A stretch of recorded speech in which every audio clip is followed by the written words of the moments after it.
Madam, महिला शिक्षक म्हणल्यानंतर अडचणी येतात. मॅडम मगाशी सांगत होत्या की वेगवेगळ्या घरापासून अडचणी येतात.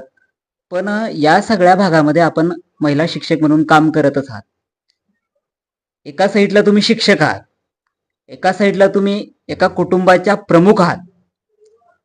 शिक्षकी पेशा आणि एका कुटुंबाचा प्रमुख पेशा हे दोन्ही तुम्ही कशा पद्धतीने सांभाळता, काय सांगा? आपल्यासाठी हे दोन्ही महत्वाचेच आहे. काम करायचं जर म्हटलं तर ऍडजस्टमेंट महत्वाची असते. यात तर सगळ्यात पहिले आपल्या घरी किंवा परिवारामध्ये परिवाराचं सहकार्य आपल्याला पाहिजे आणि ते आम्हाला असल्याशिवाय आम्ही इथं कामच करू शकत नाही. ही पहिली महत्वाची बाब आहे.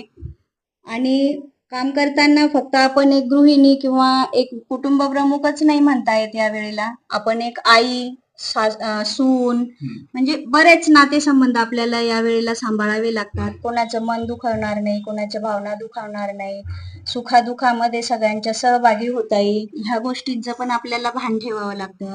आणि ते करत करत आपल्याला आपला म्हणजे आपण आवडीमुळे इकडे आलेलो आहे, आपला छंद म्हणून किंवा आपला नोकरी करण्याची एक इच्छा म्हणून आपण या ठिकाणी आलो आहे. मग फक्त पैसा कमवणे ही त्यामागची भावना नसते.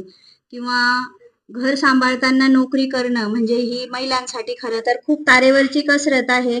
मग या वेळेला एक अशी भावना असते की घरातलं तर सहकार्य पाहिजेच, पण बऱ्याच अंशी कार्यालयीन सहकार्य सुद्धा या ठिकाणी खूप आवश्यक असतं.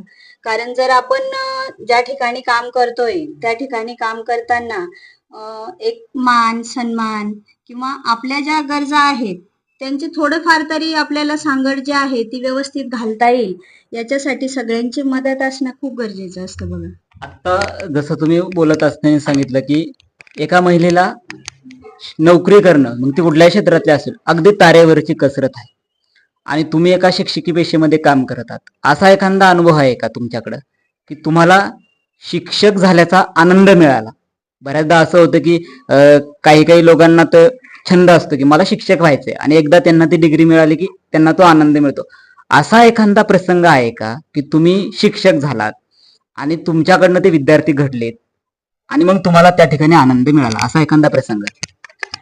हो, अशा तर खूप म्हणजे खूप अनुभव येतात. कारण भरपूर वर्ष आता सर्व्हिस झाली. आता जेव्हापासून आम्ही जॉईन झालो त्यापासून म्हणजे मुलं मोठे मोठे होतात, ते कुठंतरी हुद्द्यावर जातात आणि ते आपल्या समोर एखादा ऑफिसर किंवा चांगल्या क्षेत्रामध्ये कामगिरी करणारा नागरिक म्हणून ज्या वेळेला आपल्या शाळेला तो भेट द्यायला येतो ती खूप अतिशय आनंदाची बाब असते आमच्यासाठी.